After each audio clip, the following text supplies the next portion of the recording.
1 second, folks. Where is my remote? Hey, give me just a second here. I have apparently lost my remote. Hold up. Ah, here it is.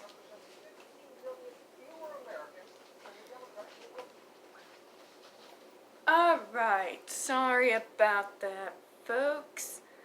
Hello, this is the Lady Autist, and I want to welcome you all to another episode of Spilling the Tea. Now, guys, this is going to be a little bit of a long one. Now, I don't want to hear any complaints out of you folks. I've seen you sit through 2-hour streams and hour-and-a-half long playbacks. So, suck it up. Watch through the whole thing, alright? Okay, so there's a few things we're going to go over today. I'm going to start with the actually autistic hashtag.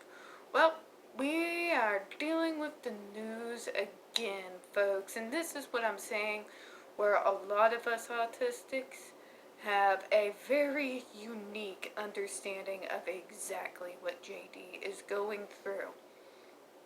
So, we have an individual who is up on charges for murder, right? Okay, so what they are going with, wait for it, is they are going with, well, his autistic mind.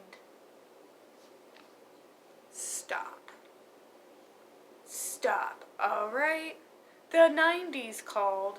They want their dumbass excuses back. So, this has been a thing since all the way back, we're talking back in the Columbine days, folks. It has been a running thing that whenever there is a murder that makes national headlines, somewhere, at some point, autism is literally always brought up as a possible motive or a possible contributing factor. And this is dangerous, folks. This is dangerous because it creates, and I went over this in my ableism videos, it creates this sense in society that autistic people are these violent, criminal type people, that we are prone to violent, criminal behavior, whereas nothing could be further from the truth. Here's the truth. Truth is, us Audis, we want our structure. We want our rules. We thrive on rules, routine, structure. We are not these violent, out-of-control criminals. At all. At all. First of all, there's this sensory nightmare, if you want to get very literal in regards to actually committing murder. Between the sound of screams, the feel of blood, I could go on. Just the thought of that alone is horrifying if you want to take away all the other horrifying aspects of it. Second of all of us would probably rather cut off our own arm than break a rule. We are not the rule-breaking, law-breaking type. Because we crave structure so much, we tend to act almost entirely within that structure. It is not very often at all that we will act outside of the law, and it is usually only when we don't see any other logical option out of it.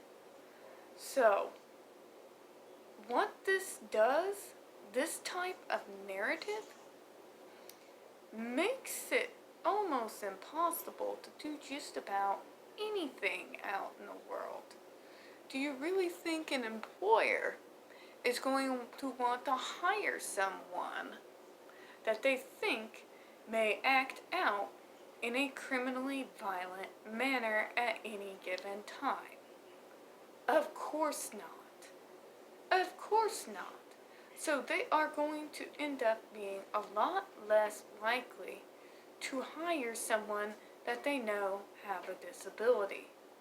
So you could always just leave out on the application that you have a disability, but that is also a double-edged sword, because that leaves you without the protection of ADA law and the Disability Bill of Rights. So it leaves you damned if you do and damned if you don't. So I am really tired of us constantly being turned into this violent, criminal, non-human stereotype that makes it almost impossible for us to interact with the outside world. You folks want us to be independent so much, and yet you do everything in your power to make that impossible. So I just wanted to get that off of my chest here. Now, kind of a bit of an update in the JD versus AH case, and something I am happy to see. So, something popped up in my Twitter feed. Can't remember exactly who shared it, but it came from the HollywoodLife.com.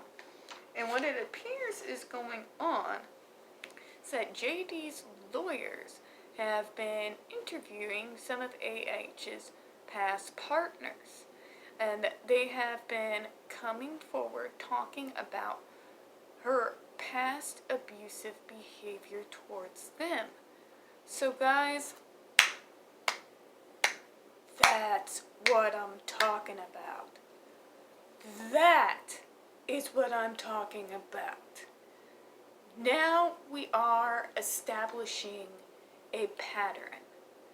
Now we are establishing a pattern of behavior for this woman, because as we all know, this is not her first rodeo. So, having these women, and there may be men, I don't know, having them come forward and tell their stories is not just going to assist in getting JD justice, but getting them some justice and some closure too. This is brilliant on their part. I'm definitely happy to see it. And I'm grateful towards those who are now bravely deciding that they're going to step forward and expose this woman for who she is. This woman makes victims left, right, forward, and center, folks. She needs to be exposed.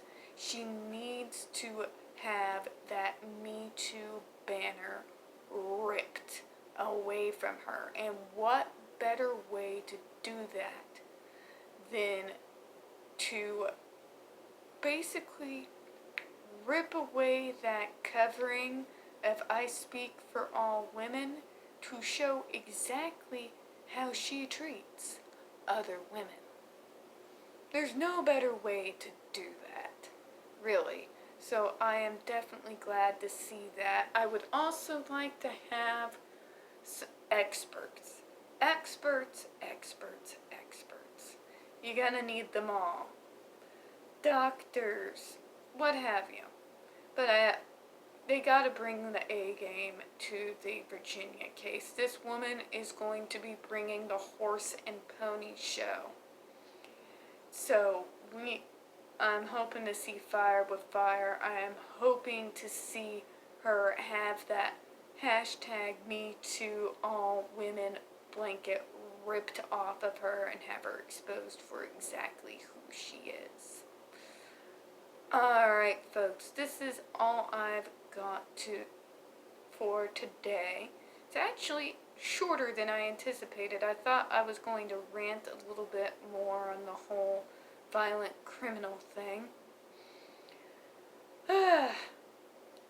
Anyways, this is a small channel. We don't get too many views, so if you could, please don't forget to hit that like button, hit the subscribe, don't forget to hit the comments, and I do hope you have a good one. Thank you.